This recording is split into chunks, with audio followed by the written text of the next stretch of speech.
Yoga Yoga Yogeshwaraya Bhuta Bhuta Bhuteshwaraya Kala Kala Kaleshwaraya Shiva Shiva Sarveshwaraya Shambho Shambho Mahadevaya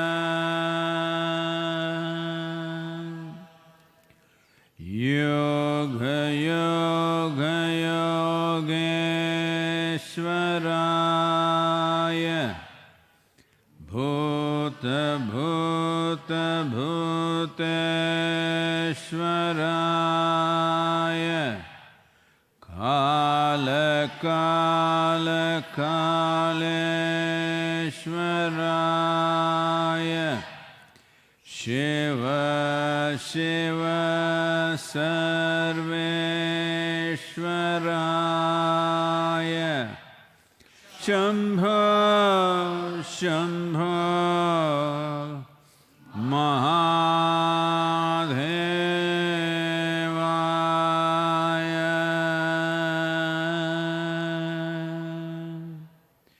Yoga Yoga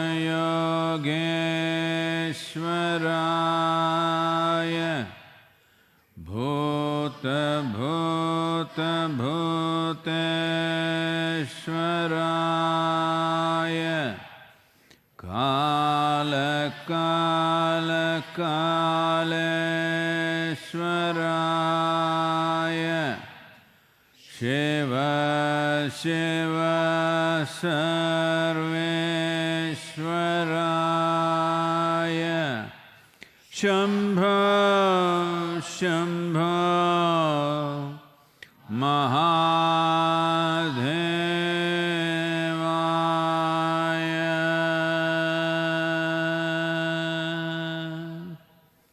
Yoga Yoga Yogeshwaraya Bhuta Bhuta Bhuteshwaraya Kala Kala Kaleshwaraya Shiva Shiva Sarveshwaraya Shambho Shambho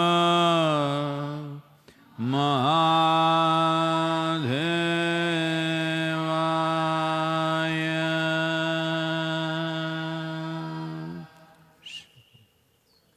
ನಿಮಗಾಗಿ ಒಂದು ಸಣ್ಣ ಕವಿತೆ.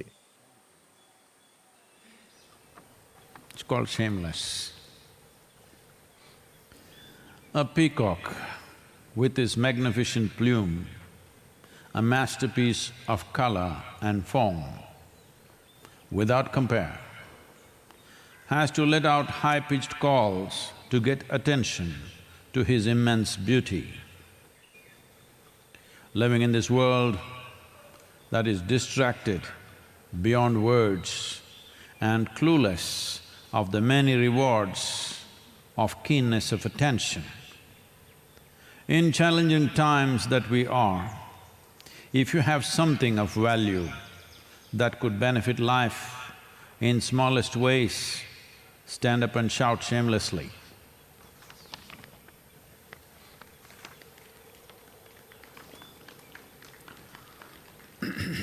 ದೇಶದ ಮೇಲೆ, ಜಗತ್ತಿನ ಮೇಲೆ ಮತ್ತು ಜಗತ್ತಿನ ವೈದ್ಯಕೀಯ ಸೌಲಭ್ಯಗಳ ಮೇಲೆ ಎಷ್ಟು ಹೊರೆ ಇರುತ್ತೆ ಅನ್ನೋದು ಬಹುತೇಕ ನಾವೆಷ್ಟು ಜವಾಬ್ದಾರಿಯಿಂದ ನಡ್ಕೋತೀವಿ ಅನ್ನೋದರ ಮೇಲಿದೆ.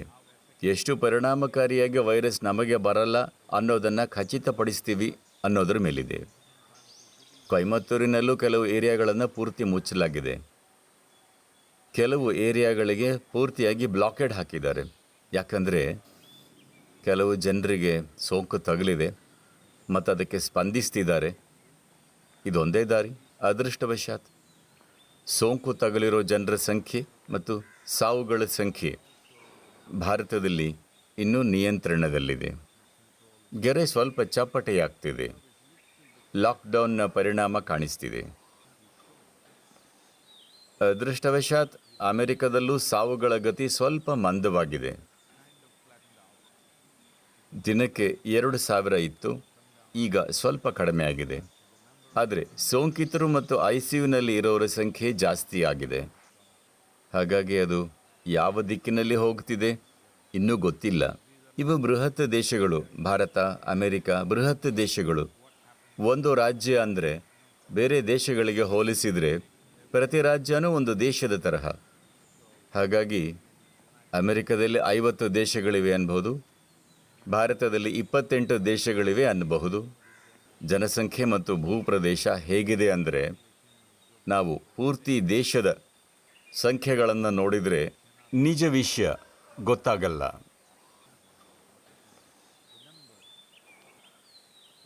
ಈಗ ಬಹುಶಃ ಅಮೆರಿಕದಲ್ಲಿ ಏನಾಗ್ತಿದೆ ಅಂದರೆ, ನನಗೆ ಸಂಖ್ಯೆಗಳು ಅಷ್ಟು ಗೊತ್ತಿಲ್ಲ, ಆದರೆ 50% ಸೋಂಕಿತರು ನ್ಯೂಯಾರ್ಕ್ನಲ್ಲೇ ಇರಬಹುದು. ಉಳಿದ ದೇಶದಲ್ಲಿ ಅಷ್ಟು ಆಗ್ತಿರಲ್ಲ, ಏಕೆಂದರೆ ಜಾಗ ಸಾಕಷ್ಟು ವಿಸ್ತಾರವಾಗಿದೆ. And if people behave responsibly, it can be contained where it is. ಜನ ಜವಾಬ್ದಾರಿಯಿಂದ ನಡ್ಕೊಂಡ್ರೆ ಅದನ್ನು ಇದ್ದಲ್ಲೇ ನಿಲ್ಲಿಸಬಹುದು.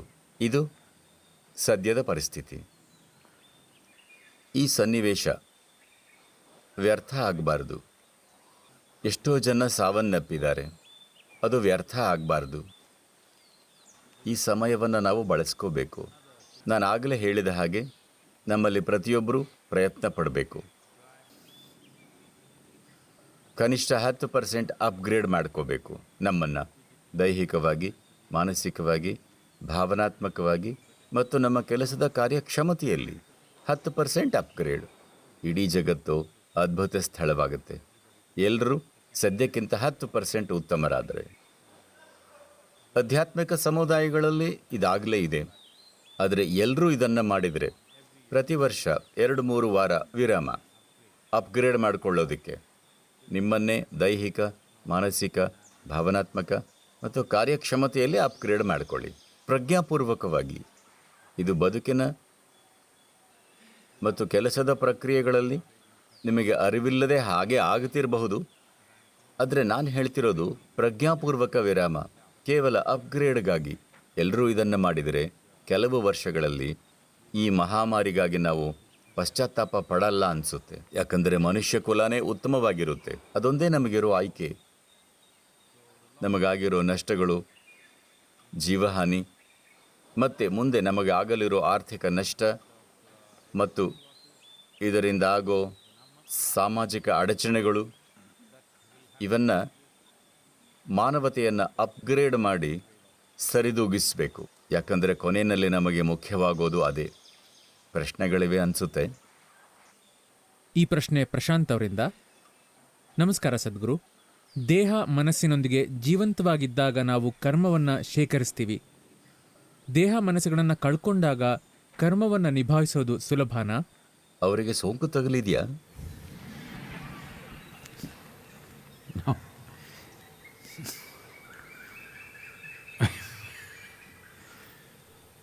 Well,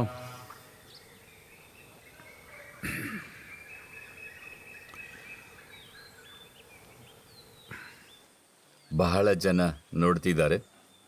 ಇದಕ್ಕೆ ಸರಿಯಾದ ಹಿನ್ನೆಲೆ ಕೊಡೋದಕ್ಕೆ ನೋಡ್ತಿದ್ದೀನಿ. ಯಾಕಂದರೆ ಇದರಲ್ಲಿ ಬಹಳ ವಿಷಯ ಅಡಗಿವೆ.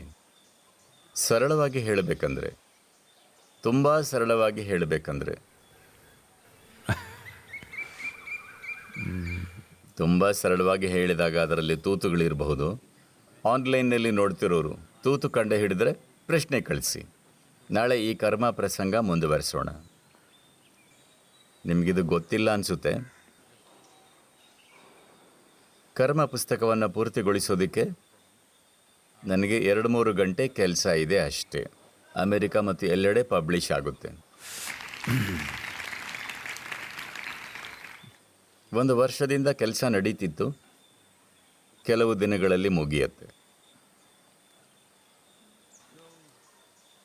ಕರ್ಮ ಅಂದರೇನು? ಕರ್ಮ ಅಂದರೆ ಮಾಹಿತಿ ಅಥವಾ ನೆನಪು. ಅದು ಹಲವು ಹಂತಗಳಲ್ಲಿದೆ. ನಿಮ್ಮನ್ನು ಮಾಡಿರೋದು ಅದೇ. ನೀವೀಗ ಇರೋ ತರಹ ಇರೋದು ನಿಮ್ಮಲ್ಲಿರೋ ಕರ್ಮದ ನೆನಪಿನಿಂದಲೇ. ಅದು ಏಕೆ ಸಮಸ್ಯೆ ಆಯಿತು? ಅದು ಸಮಸ್ಯೆಯಾಗಿದ್ದು ನೀವು ಆ ನೆನಪಿನೊಂದಿಗೆ ಗುರುತಿಸಿಕೊಂಡಿದ್ದರಿಂದ. ನಿಮ್ಮ ಜೀವನದಲ್ಲಿ ಈಗಲೂ ಕೂಡ ನಿಮ್ಮ ಅರಿವಿನಲ್ಲಿರೋದು ನಿಮ್ಮ ನೆನಪಿನ 1%ಗೂ ಕಮ್ಮಿ. 99%ಗೂ ಹೆಚ್ಚು ನಿಮ್ಮಲ್ಲಿ ಅರಿವಿಲ್ಲದೇ ಇದೆ. ಯಾವ ಮಟ್ಟಿಗೆ ಅಂದರೆ, ನೀವು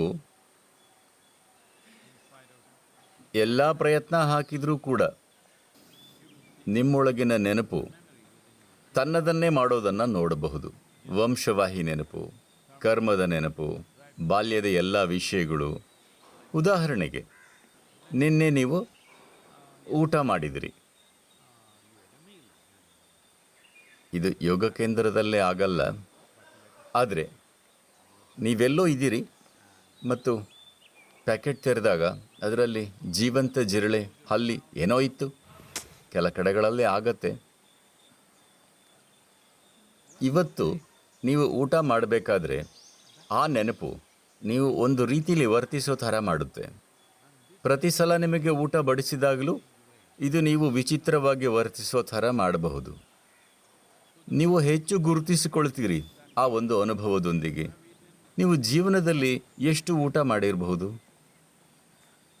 ನಿಮಗೆ ವಯಸ್ಸು 50 ಅಂದುಕೊಳ್ಳೋಣ. ದಿನಕ್ಕೆ 3 ಊಟ ಮಾಡಿದ್ರಿ, ಎಷ್ಟಾಯಿತು? 365 ಗುಣಿಸು 50 ಗುಣಿಸು 3, ಅದೆಷ್ಟೋ ಅಷ್ಟು ಸಲ ನೀವು ಊಟ ಮಾಡಿದ್ದೀರಿ. ಎಲ್ಲ ಚೆನ್ನಾಗಿತ್ತು. ಬರೀ ಒಂದು ಊಟದಲ್ಲಿ ಏನೂ ಹರಿದಾಡ್ತಿತ್ತು. ಈಗ ಅದು ಪ್ರಾಬಲ್ಯ ಮೆರೆಯುತ್ತೆ. ನಿಮಗೆ ಊಟ ಬಡಿಸಿದಾಗಲೆಲ್ಲ ಆ ನೆನಪು ಬರುತ್ತೆ. ಸ್ವಲ್ಪ ಸಮಯ ಆದಮೇಲೆ ಅದು ಅರಿವಿನಲ್ಲೂ ಇರಲ್ಲ. ಹಾಗೆ ಜಾಗರೂಕರಾಗಿರ್ತೀರಿ. ನೆನಪು ನಿಮಗೆ ಇದನ್ನು ಮಾಡುತ್ತೆ. ಸ್ವಲ್ಪ ಸಮಯ ಆದಮೇಲೆ ಅದರ ಬಗ್ಗೆ ಯೋಚಿಸದೇ ಇದ್ದರೂ ವಿಚಿತ್ರವಾಗಿ ವರ್ತಿಸೋ ಹಾಗೆ ಮಾಡುತ್ತೆ. ಅದಕ್ಕೆ ನೀವು ಅಷ್ಟು ವಿಚಿತ್ರ ಪ್ರಾಣಿಗಳು ಅಂತಿದ್ದೀನಿ. ಅಪ್ರಜ್ಞಾಪೂರ್ವಕ ನೆನಪುಗಳು ನೀವು ಹೇಗೋ ವರ್ತಿಸೋ ಥರ ಮಾಡುತ್ತೆ. ಕರ್ಮದ ಈ ಸಂಪೂರ್ಣ ಆಯಾಮ ಆಧ್ಯಾತ್ಮಿಕ ಪಥದಲ್ಲಿ ಮಹತ್ವ ಪಡ್ಕೊಳ್ಳೋದು ಯಾಕಂದರೆ ನೀವು ರೂಪಾಂತರಣೆಯನ್ನು ಹಂಬಲಿಸ್ತಿದ್ದೀರಿ. To transform means to change the very shape of who you are. ರೂಪಾಂತರಣೆ ಅಂದರೆ ನಿಮ್ಮ ವ್ಯಕ್ತಿತ್ವದ ರೂಪವನ್ನೇ ಬದಲಿಸೋದು. ನಿಮ್ಮನ್ನು ಹೇಗೆ ಮಾಡಿಕೊಳ್ಳೋದು ಅಂದರೆ ನಿಮ್ಮ ಆಕಾರ ಕನಿಷ್ಠ ಘರ್ಷಣೆ ಮಾಡೋ ತರಹ. ನಿಮ್ಮ ಆಕಾರ ಹೇಗಿರುತ್ತೆ ಅಂದರೆ ಜೀವನ ಮರಣಗಳ ಮೂಲಕ ಅನಾಯಾಸವಾಗಿ ಸಾಗೋದಿಕ್ಕೆ ಬಿಡುತ್ತೆ. ಯಾವ ಆಕಾರವನ್ನು ಹೊಂದುತ್ತೀರಾ ಅಂದರೆ ವಿಲೀನವಾಗೋದಿಕ್ಕೆ ಅದು ಸಹಜವಾಗಿಯೇ ಲಭ್ಯವಾಗಿರುತ್ತೆ. ಆ ತರಹದ ಆಕಾರ ಹೊಂದೋದಿಕ್ಕೆ ಹಂಬಲಿಸ್ತಿದ್ದೀರಿ. ರೂಪಾಂತರಣೆಯ ಹಂಬಲ ಅಂದರೆ ಬೇರೆ ರೂಪ ಹೊಂದೋದು. ನೀವೀಗ ಇರೋದಕ್ಕಿಂತ ನಿಮ್ಮ ಸದ್ಯದ ರೂಪ ಒಂದು ಪರಿಣಾಮ, ನೆನಪಿನ ಬಹಳ ಜಟಿಲವಾದ ಸಂಯೋಜನೆಯದ್ದು. ನಿಮ್ಮ ಪಂಚೇಂದ್ರಿಯಗಳ ಮೂಲಕ ಬಂದಿದ್ದು, ನಿಮಗೆ ವಂಶವಾಹಿಯಾಗಿ ಬಂದಿದ್ದು, ನಿಮಗೆ ವಿಕಾಸಾತ್ಮಕವಾಗಿ ಬಂದಿದ್ದು. ಹಲವು ಆಯಾಮಗಳಿವೆ. ನೆನಪಿನ 8 ಆಯಾಮಗಳಿವೆ. ಅವೆಲ್ಲವೂ ಒಂದು ರೀತಿಯಲ್ಲೇ ಕರ್ಮವೇ. ಆದರೆ ಅವಲ್ಲಿ ಒಂದು ನಿರ್ದಿಷ್ಟವಾದ್ದನ್ನು ಕರ್ಮ ಅಂತೀವಿ, ಯಾಕಂದರೆ ಅದು ಸಕ್ರಿಯವಾಗಿದೆ. ವಿವರಗಳಿಗೆ ಹೋಗೋದು ಬೇಡ. ನಾನು ಹೇಳಿದ ಹಾಗೆ ನಿಮಗೆ ತೂತು ಕಂಡ್ರೆ ನಾಳೆ ಪ್ರಶ್ನೆ ಕೇಳಿ. ನೀವೇನಾಗಿದ್ದೀರೋ ಅದರ ರೂಪವನ್ನು ಬದಲಿಸೋದಕ್ಕೆ ನೋಡ್ತಿದ್ದೀರಿ. ನಿಮ್ಮನ್ನೇ, ನಿಮ್ಮ ವ್ಯಕ್ತಿತ್ವವನ್ನು, ಅಂದರೆ ನಿಮ್ಮನ್ನು ಯಾವ ಥರದ ವ್ಯಕ್ತಿಯಾಗಿಸೋದಕ್ಕೆ ನೋಡ್ತಿದ್ದೀರಾ ಅಂದರೆ ಅದು ಒಂದು ಅಡ್ಡಿಯಾಗಲ್ಲ ನಿಮ್ಮ ಮುಕ್ತಿ ಅಥವಾ ವಿಲೀನತೆಯ ಪ್ರಕ್ರಿಯೆಯಲ್ಲಿ. ಈಗ ನಿಮಗೆ ನಾನಿದು ನಾನದು ಅಂತ ಬಲವಾದ ಭಾವನೆ ಇದ್ದರೆ ನೀವೇ ಒಂದು ಅಡ್ಡಿ, ನೀವೇ ಒಂದು ಬ್ಲಾಕ್. ಹೊರಗಿನ ಅಡ್ಡಿ ಬೇಕಿಲ್ಲ, ಸ್ವಸಹಾಯದಲ್ಲಿರ್ತೀರ. ಆಧ್ಯಾತ್ಮಿಕ ಸಾಧನೆ ಅಂದರೆ ಇಷ್ಟೇ. ನಿಮ್ಮನ್ನು ಯಾವ ಥರದ ರೂಪವಾಗಿಸ್ತಾ ಇದ್ದೀರಿ ಅಂದರೆ ನೀವು ಒಂದು ಅಡ್ಡಿಯಾಗಿರಲ್ಲ. ಸೃಷ್ಟಿಯಲ್ಲಿ ಬೇರೆ ಸಮಸ್ಯೆಗಳಿವೆ, ಅದನ್ನು ನಿಭಾಯಿಸಬೇಕು. ಗುರುವಿನೊಂದಿಗೆ ಕೂರೋ ಮಹತ್ವ ಇದೇನೆ. ನೀವು ನಿಮ್ಮ ಸಮಸ್ಯೆಗಳನ್ನಷ್ಟೇ ನಿಭಾಯಿಸಬೇಕು. ಅಸ್ತಿತ್ವದ ಸಮಸ್ಯೆಗಳನ್ನು ಅವನು ನಿಮಗಾಗಿ ನಿಭಾಯಿಸ್ತಾನೆ. ಅದೇ ಅದರ ಅರ್ಥ. ಗುರು ಇರೋದು ನಿಮ್ಮ ಅರಿವಿನಲ್ಲಿ ಇಲ್ಲದೇ ಇರೋ, ಅನುಭವದಲ್ಲಿಲ್ಲದೇ ಇರೋ ಅಸ್ತಿತ್ವದ ಆಯಾಮಗಳನ್ನು ನಿಭಾಯಿಸೋದಕ್ಕೆ. ಗುರು ಇರೋದು ನಿಮಗೆ ಪ್ರತಿದಿನ ಸೈಕಿಯಾಟ್ರಿ ಅಡ್ವೈಸ್ ಕೊಡೋದಕ್ಕಲ್ಲ. ಸದ್ಗುರು ಹೀಗೆ ಅನ್ನಿಸ್ತಿದೆ, ಏನು ಮಾಡಲಿ, ಇದಾಗ್ತಿದೆ, ಏನು ಮಾಡಲಿ, ನನಗೆ ನನ್ನ ರೂಮ್ಮೇಟ್ ಸರಿಯಾಗಿ ಹೊಂದಿ ಬರ್ತಿಲ್ಲ, ಏನು ಮಾಡಲಿ. ಅವನಿರೋದು ಅದಕ್ಕಲ್ಲ. ದುರದೃಷ್ಟವಶಾತ್ ಇವನು ಅದೆಲ್ಲ ಮಾಡ್ತಾನೆ.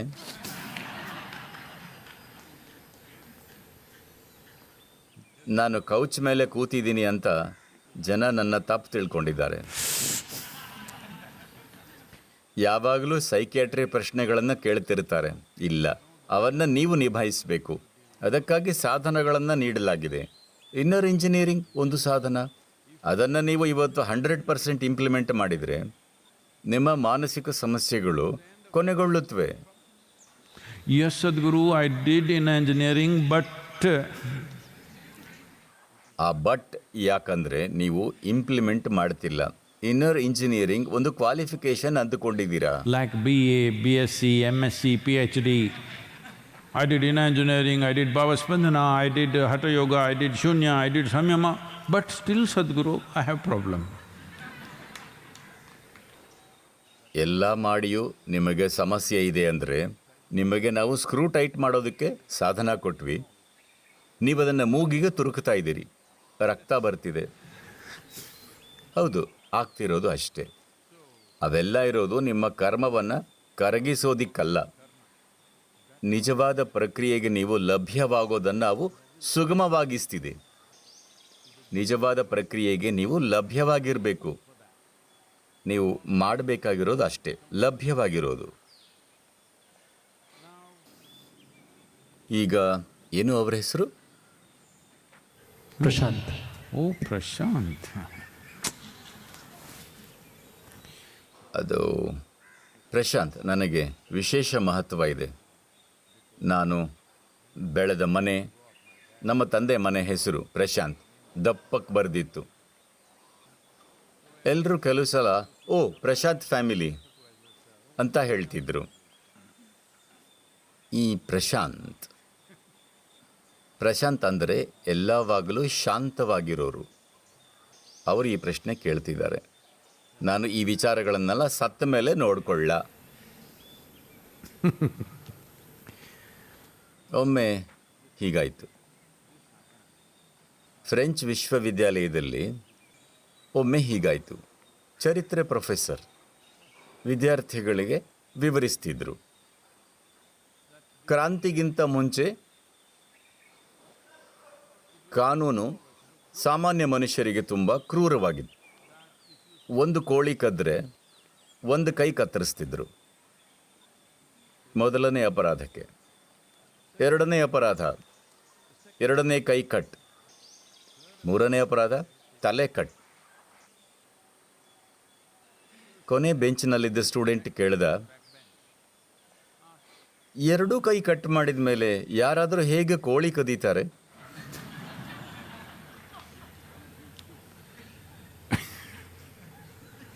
So, ನಿಮ್ಮ ದೇಹ ಕಳ್ಕೊಂಡ್ರಿ, ವಿವೇಚಿಸೋ ಮನಸ್ಸು ಕಳ್ಕೊಂಡ್ರಿ. ಈಗ ನೀವು ನಿಮ್ಮ ಕರ್ಮ ಹೇಗೆ ಹ್ಯಾಂಡಲ್ ಮಾಡ್ತೀರಾ? ನಿಮ್ಮ ಈಗಿನ ಅಸ್ತಿತ್ವದ ತೀರಾ ಮಹತ್ವದ ಆಯಾಮ. ನಿಮಗೆ ಸೋಂಕು ಇದ್ದರೂ ಜೀವಂತವಾಗಿದ್ದೀರಾ? ಪ್ರಶ್ನೆ ಕೇಳಕ್ಕೆ. ಈ ಜೀವಂತವಾಗಿರೋದರ ಮಹತ್ವ ಏನಂದರೆ ನಿಮಗೆ ವಿವೇಚನಾ ಶಕ್ತಿ ಇದೆ. ಇದನ್ನು ನೀವು ಅರ್ಥ ಮಾಡ್ಕೋಬೇಕು. ಇದು ಮನುಷ್ಯನಾಗಿರೋದರ ಅತಿ ಮಹತ್ವದ ಆಯಾಮ. ನಿಮಗೆ ವಿವೇಚಿಸೋ ಮನಸ್ಸಿದೆ. ಬೇರೆ ಪ್ರಾಣಿಗಳು ಮಾಡೋ ಹಾಗೆ ಹುಟ್ಟು ಗುಣದಿಂದ ನೀವು ರಿಯಾಕ್ಟ್ ಮಾಡಬೇಕಿಲ್ಲ. ವಿಚಾರದ ಬಗ್ಗೆ ಚಿಂತನೆ ಮಾಡಿ ನಿಮಗೆ ಬೇಕಾದ ಹಾಗೆ ರೆಸ್ಪಾಂಡ್ ಮಾಡಬಹುದು. ನಿಮ್ಮ ಹುಟ್ಟುಗುಣ ಏನಾದರೂ ಹೇಳಲಿ. ಸಾವಿನ ಪ್ರಕ್ರಿಯೆಯಿಂದ ನೀವು ಇದನ್ನು ಒಂದು ಸರ್ತಿ ಕಳ್ಕೊಂಡ ಮೇಲೆ ಅದನ್ನು ಹ್ಯಾಂಡಲ್ ಮಾಡೋ ನಿಮ್ಮ ಸಾಮರ್ಥ್ಯ ಮುಗೀತು. ಏನನ್ನೂ ಹ್ಯಾಂಡಲ್ ಮಾಡೋಕ್ಕಾಗಲ್ಲ. ನೀವು ಕೇವಲ ಪ್ರವೃತ್ತಿಯಿಂದ ಕೆಲಸ ಮಾಡ್ತೀರಿ. ನೋಡಿ, ಸ್ವಲ್ಪ ಸಮಯದ ಹಿಂದೆ ಈ ಎಲ್ಲ ಎಲೆಗಳು ಒಣಗಿ ಬಿದ್ದು ಹೋಗ್ತಿದ್ದು, ಹೊಸ ಎಲೆಗಳೆಲ್ಲ ಬಂದಿವೆ. ಒಂದು ಸತ್ತಿರೋ ಒಣಗಿರೋ ಎಲೆ ಕೂಡ ಎಲ್ಲೋ ಹೋಗ್ತಿದೆ, ಆದರೆ ಅದು ಎಲ್ಲಿಗೆ ಹೋಗೋದು ಅಂತ ನಿರ್ಧರಿಸ್ತಿಲ್ಲ. ಗಾಳಿ ಎಲ್ಲಿ ಬೀಸತ್ತೋ ಅದು ಅಲ್ಲಿಗೆ ಹೋಗುತ್ತೆ. ನೀವು ಸತ್ತಾಗ ಹಾಗಾಗ್ತೀರಿ. ಎಲ್ಲಿಗೆ ಹೋಗೋದು ಅಂತ ನೀವು ನಿರ್ಧಾರ ಮಾಡಲ್ಲ. ಅದು ಈಗ ಮಾತ್ರ. ಅದು ಈಗ ಜೀವಂತ ಇರುವಾಗ, ವಿವೇಚನೆಯ ಮನಸ್ಸು ಇರುವಾಗ ಅರೆಬರೆ ಕೆಲಸ ಮಾಡ್ತಿದ್ರು. ಆದರೂ ನಿಮಗೆ ವಿವೇಚನಾ ಸಾಮರ್ಥ್ಯ ಇದೆ. ಈಗ ನೀವು ನಿರ್ಧರಿಸಬಹುದು ಎಲ್ಲಿಗೆ ಹೋಗಬೇಕು, ನನ್ನ ಜೀವ ಎಲ್ಲಿಗೆ ಹೋಗಬೇಕು ಅನ್ನೋ ಈ ಸವಲತ್ತು ಹೊರಟು ಹೋಗುತ್ತೆ. ನಿಮ್ಮ ದೇಹ ಮತ್ತು ವಿವೇಚಿಸುವ ಮನಸ್ಸು ಕಳೆದು ಹೋದ ತಕ್ಷಣವೇ ಇದನ್ನು ತಿಳ್ಕೋಬೇಕು. ಇದು ಮನುಷ್ಯನಾಗಿರೋದರ ಮೌಲ್ಯ. ನೀವು ಕೋತಿ ಆಗಿದ್ದಾಗ ವಿವೇಚನೆ ಬುದ್ಧಿ ಇರಲಿಲ್ಲ. ನೀವು ಹಾವು ಹಲ್ಲಿ ಆಗಿದ್ದಾಗ ವಿವೇಚನೆ ಬುದ್ಧಿ ಇರಲಿಲ್ಲ. ಈಗ ನೀವು ಮನುಷ್ಯನಾಗಿರೋದ್ರಿಂದ ನೀವು ಏನು ತರದವರಾರೋ ಆಗಿರಿ. ಇಲ್ಲ ಸದ್ಗುರು, ನೀವು ಏನು ತರದವರೇ ಆಗಿದ್ದರು, ನಿಮಗೆ ವಿವೇಚನಾ ಶಕ್ತಿ ಇದೆ. ಉಪಯೋಗಿಸ್ತಾ ಇಲ್ಲದೆ ಇರಬಹುದು, ಶೇಖರಿಸ್ತಿರಬಹುದು, ಆಮೇಲೆ ಉಪಯೋಗಿಸೋದಕ್ಕೆ. ನಾನು ಹೇಳ್ತಿದ್ದೀನಿ, ನಿಮಗದು ಇರಲ್ಲ. ಇದೊಂದೇ ಸಮಯದಲ್ಲಿ ನೀವು ಅದನ್ನು ಉಪಯೋಗಿಸಬಹುದು. ಇದೊಂದೇ ಸಮಯದಲ್ಲಿ ನಿಮಗೆ ಎಲ್ಲಿಗೆ ಬೇಕೋ ಅಲ್ಲಿಗೆ ನೀವು ನಡೆಸಬಹುದು. ಇಲ್ಲಿಂದ ಆಚೆಗೆ ಅದೆಲ್ಲ ಪ್ರವೃತ್ತಿಯಿಂದ ಬೇರೆ ಶಕ್ತಿಗಳು ನಿರ್ಧಾರ ಮಾಡುತ್ತವೆ. Well, ಸದ್ಗುರು, ನೀವು ಇದನ್ನು ಫಿಕ್ಸ್ ಮಾಡೋಕ್ಕಾಗತ್ತಾ? ನಾನು ಸತ್ತರೆ ನನ್ನ ಕರ್ಮ ಎಲ್ಲ ಫಿಕ್ಸ್ ಮಾಡ್ತೀರಾ? ನೋ. ನೀವು ಅದನ್ನು ಒಂದು ಮಟ್ಟದವರೆಗೂ ಕರಗಿಸಿ ಕವಚ ತುಂಬ ತೆಳ್ಳಗಾಗಿದ್ದರೆ ಆಗ ಎಸ್. ಇಲ್ಲಾಂದರೆ ನಾವು ನಿಮ್ಮನ್ನು ಆಶೀರ್ವದಿಸಬಹುದು, ತಿರುಗಿ ಬರೋ ಹಾಗೆ. ತುಂಬಿರೋ ಕಣಜದಲ್ಲಿ ಇಲಿಯಾಗಿ, ಆಹಾರ ತುಂಬ ಇರೋವಲ್ಲಿ. ನಾನು ಕ್ರೂರಿ ಆಗಿದ್ದೀನಿ ಅಷ್ಟೇ, ಹಾಗೆ ಸುಮ್ಮನೆ.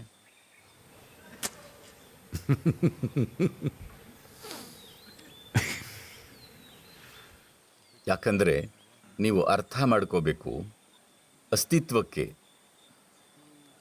ಅರ್ಥಪೂರ್ಣ ಆಗೋ ತರಹ ಹಸ್ತಕ್ಷೇಪ ಏನಾದರೂ ಮಾಡಬೇಕು ಅಂದರೆ ನಿಮಗೆ ಬೋಧನೆ ಮಾಡೋದಲ್ಲ, ಪಾಠ ಮಾಡೋದಲ್ಲ, ಸರಿಯಾದ ಮಧ್ಯಪ್ರವೇಶ, ಜೀವ ಸಮುಚಿತವಾದ ಜಾಗದಲ್ಲಿ ಇರಬೇಕು. ಇಲ್ಲಾಂದರೆ ಮಧ್ಯಪ್ರವೇಶ ಮಾಡೋಕ್ಕಾಗಲ್ಲ, ಯಾರೂ ಮಾಡೋಕ್ಕಾಗಲ್ಲ, ನಾನು ಹೇಳ್ತಿದ್ದೀನಿ. ಆದರೆ ಯಾರಾದರೂ ಶ್ರಮವಹಿಸಿ ತುಂಬ ಕಡಿಮೆ ಇರೋವಲ್ಲಿಗೆ ತಗೊಂಡು ಬಂದಿದ್ದರೆ, ಅದು ಸೂಕ್ಷ್ಮ ಆಗಿದ್ದರೆ, ಈಗ ಅದು ನಿರಂತರವಾಗಿ ಉರುಳ್ತಿರುತ್ತೆ. ನಿರಂತರ ಅಂದಾಗ ಟೈಮ್ ಅಂದರೆ ವೆಯ್ಟಿಂಗ್ ಈಗ ಸಮಯದ ಕೆಲಸ ಮಾಡ್ತಿದೆ. ನಿಮ್ಮ ಭೌತಿಕ ದೇಹದ ಕಾರಣದಿಂದ ನಿಮಗೆ ಆ ರೀತಿ ಟೈಮ್ನ ಅನುಭವ ಆಗೋದು. ಈ ದರ್ಶನ 40 ನಿಮಿಷದ ಬದಲು, ಒಂದು ವೇಳೆ ಹೇಳೋದಕ್ಕೆ ಸರಿಯಾದ ಸಮಯ ಅಲ್ಲ, ಒಂದು ವೇಳೆ ನಿಮಗೆ ದೇಹನೇ ಇರಲಿಲ್ಲ, ನಿಮ್ಮನ್ನು ಇಲ್ಲಿ 40 ಲಕ್ಷ ವರ್ಷ ಕೂರೋ ಹಾಗೆ ಮಾಡ್ತೀನಿ. ಏನು ಸಮಸ್ಯೆ? ನಾನು ಕೇಳ್ತಿದ್ದೀನಿ. 40 ನಿಮಿಷನೋ, 40 ಲಕ್ಷ ವರ್ಷನೋ, 4 ಕೋಟಿ ವರ್ಷನೋ, ನಿಮಗೆಲ್ಲ ಒಂದೇ. ನಿಮಗೆ ದೇಹ ಇರೋದ್ರಿಂದ ಸಮಯ ಅನ್ನೋದು ಒಂದು ರೀತಿ ಪ್ರಸ್ತುತ ಆಗ್ತಿದೆ. ಇದೇ ಕಾರಣದಿಂದ ಸಾವಿನ ಸಮಯ ಬಂದಾಗ ಜನರು ನೆಮ್ಮದಿ, ವಾತ್ಸಲ್ಯ, ಹರ್ಷದ ವಾತಾವರಣದಲ್ಲಿ ಅವರು ಸಾಗಿ ಹೋಗೋ ಹಾಗೆ ಪ್ರಯತ್ನ ಮಾಡ್ತಾರೆ. ಅವರು ಆ ಸ್ಥಿತಿಯಲ್ಲಿ ಮುಂದೆ ಹೋದರೆ, ನೀವೆಲ್ಲರೂ ಗಮನಿಸಿರೋ ರೀತಿ, ಒಂದು ದಿನ ನೀವು ಖಿನ್ನರಾಗಿದ್ದರೆ ಒಂದು ದಿನ 10 ವರ್ಷದ ಥರ ಅನಿಸುತ್ತೆ. ಮತ್ತೊಂದು ದಿನ ನೀವು ಹರ್ಷವಾಗಿದ್ದರೆ ಒಂದು ದಿನ 10 ನಿಮಿಷ ಅನಿಸುತ್ತೆ. ನಮ್ಮನ್ನು ಅಗಲ್ತಿರೋರು ಹಿತವಾದ ವಾತಾವರಣದಲ್ಲಿ ಹೋಗೋ ಹಾಗೆ ಮಾಡ್ತಾರೆ, ಅವರಿಗೆ ಕಾಲಾವಧಿ ಅನುಭವಕ್ಕೆ ಬಾರದಿರಲಿ ಅಂತ. ಅವರು ಆ ಸ್ಥಿತಿಯನ್ನು ನರಳಲ್ಲ, ಯಾಕಂದರೆ ಹಾಗೆ ಸಲೀಸಾಗಿ ಹೊರಟು ಹೋಗ್ತಾರೆ. ಜೀವನದ ಈ ಆಯಾಮ ನಮ್ಮ ಭೌತಿಕ ಶರೀರ ವಿವೇಚನೆ ಮನಸ್ಸನ್ನು ಕಳ್ಕೊಂಡಿರುವಾಗ ಇನ್ನೂ ಕೆಲವು ಅಂಶಗಳಿವೆ. ಅವು ಎಷ್ಟು ಸಕ್ರಿಯವಾಗಿವೆ ಅನ್ನೋದು ನಿಮ್ಮ ಕರ್ಮದ ತಿರುಳಿನ ಜೊತೆ ಎಷ್ಟು ಗುರುತಿಸಿಕೊಂಡಿದ್ದೀರಿ ಅದನ್ನು ಅವಲಂಬಿಸಿರುತ್ತೆ. ಗುರುತು ತುಂಬ ಗಟ್ಟಿಯಾಗಿದ್ದರೆ ಅದು ದೇಹದ ನಂತರನೂ ಕೆಲಸ ಮಾಡ್ತಿರುತ್ತೆ. ಗುರುತು ಕಮ್ಮಿ ಇದ್ದರೆ ಅದು ಸೌಮ್ಯ, ಸುಲಭವಾಗಿ ವ್ಯವಹರಿಸಬಹುದು. ಇದರ ಅರ್ಥ ಏನಂದರೆ, ನಿಮ್ಮನ್ನು ನೀವು ಕರ್ಮದ ಕ್ರಿಯೆ ಜೊತೆ ಗುರುತಿಸಿದಾಗ ನಿಮ್ಮ ಜೀವ ಇನ್ನೊಂದು ರೂಪವನ್ನು ಪಡೆಯೋಕ್ಕೆ ಹಾತೊರೀತಿದೆ. ಆ ಜೀವದ ಬಗ್ಗೆ ನೀವು ತಲೆ ಹಾಕೋಕ್ಕಾಗಲ್ಲ. ಅದನ್ನು ಸುಮ್ಮನೆ ಬಿಡಬೇಕು.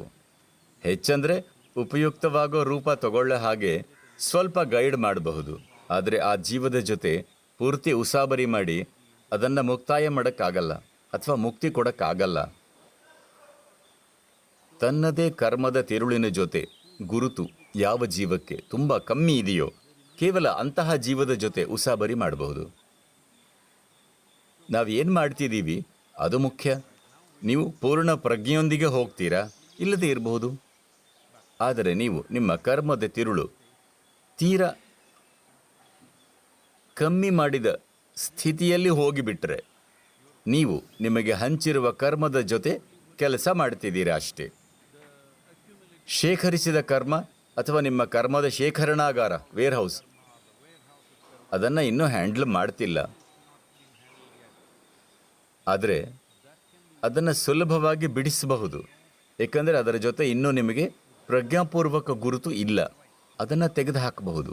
ಈಗ ಯಾವ ಕರ್ಮದ ತಿರುಳಿನ ಜೊತೆ ನಿಮಗೆ ಪ್ರಜ್ಞಾಪೂರ್ವಕ ಗುರುತು ಇದೆಯೋ, ನಾನು ಇದೆ, ನನಗೆ ಇದು ಇಷ್ಟ, ಅದು ಇಷ್ಟ ಇಲ್ಲ, ಹೀಗೆ ನೀವು ನಿಮ್ಮ ಗುರುತನ್ನು ರುಜುವಾತು ಮಾಡ್ತಿದ್ದೀರಾ ನಿಮ್ಮ ಕರ್ಮದ ತಿರುಳಿನ ಜೊತೆ. ಅದು ಗಟ್ಟಿಯಾಗಿದ್ದರೆ ನೀವು ಮಧ್ಯ ಪ್ರವೇಶಿಸಿ ಅದನ್ನು ಮುರಿಯೋಕ್ಕಾಗಲ್ಲ. ನೋಡಿ, ಈ ಜೀವ ನಡೆಯೋ ರೀತಿಗೆ ನಾನು ಕಾರ್ಯನೀತಿ ಮಾಡಿಲ್ಲ. Okay? ಬೇರೆ ಎಲ್ಲೋ ಮಾಡಿದೆ. ಮಧ್ಯ ಪ್ರವೇಶ ಮಾಡೋದು ಬೇರೆ ಆಯಾಮ. ಹೀಗಾಯಿತು. ಒಂದು ಜರಿ, ಶತಪಾದಿ ಗೊತ್ತಾ, 100 ಕಾಲಿರೋದು. ಜರಿಗೆ ಸಂಧಿವಾತ ಆಯಿತು. ಸಿಕ್ಕಾಪಟ್ಟೆ ಸಮಸ್ಯೆ. 100 ಮಂಡಿ ಕೀಲು ನೋಯ್ತಿದೆ. ಕಲ್ಪನೆ ಮಾಡ್ಕೋತೀರಾ? ನಿಮಗೆ ಸಂಧಿವಾತ ಬರುತ್ತೆ, ನಿಮ್ಮ ಕಣಕಾಲು ಕೀಲು ಅಥವಾ ಮಂಡಿ ಕೀಲು ನೋಯುತ್ತೆ. ಎರಡೇ ಎರಡು.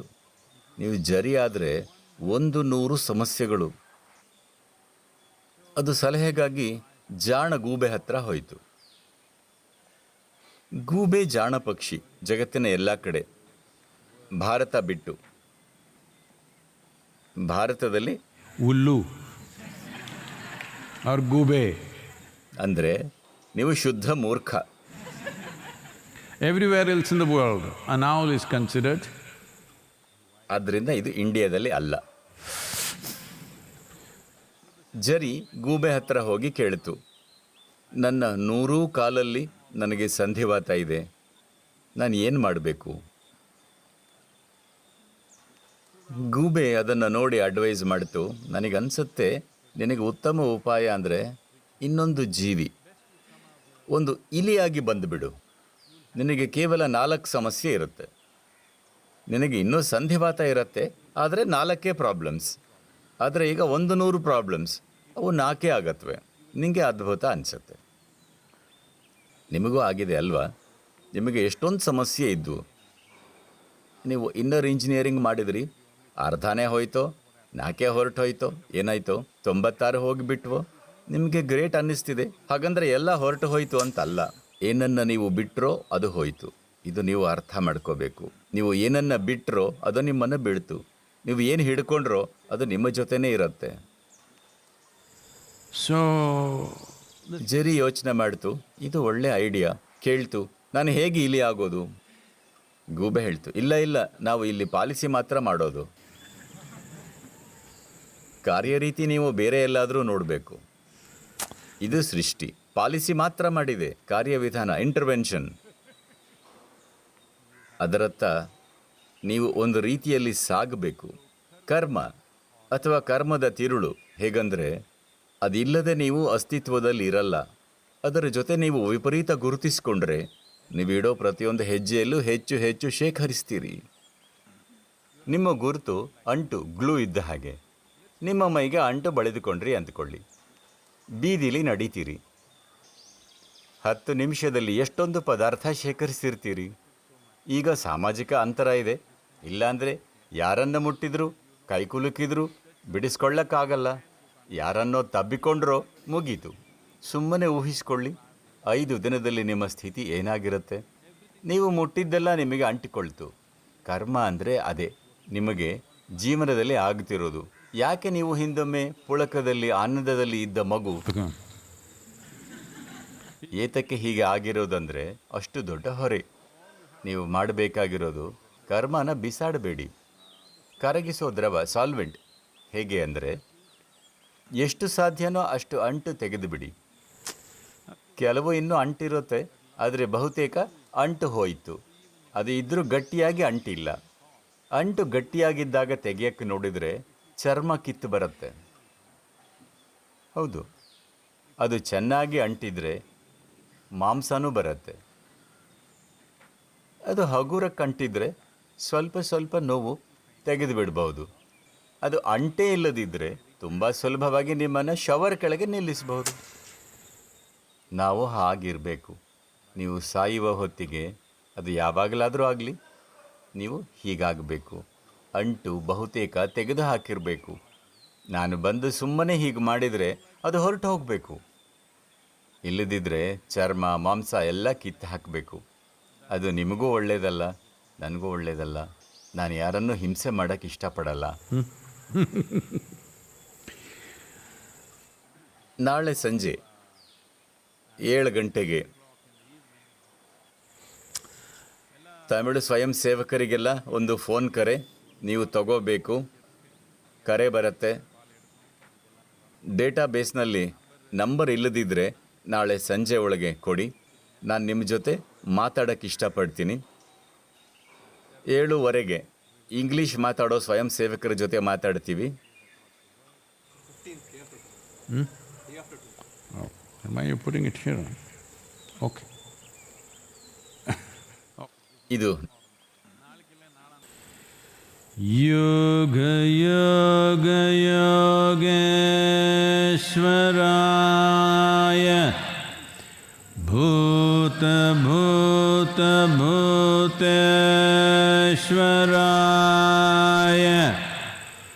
ಕಾಲ ಕಾಲ ಕಾಲೇಶ್ವರಾಯ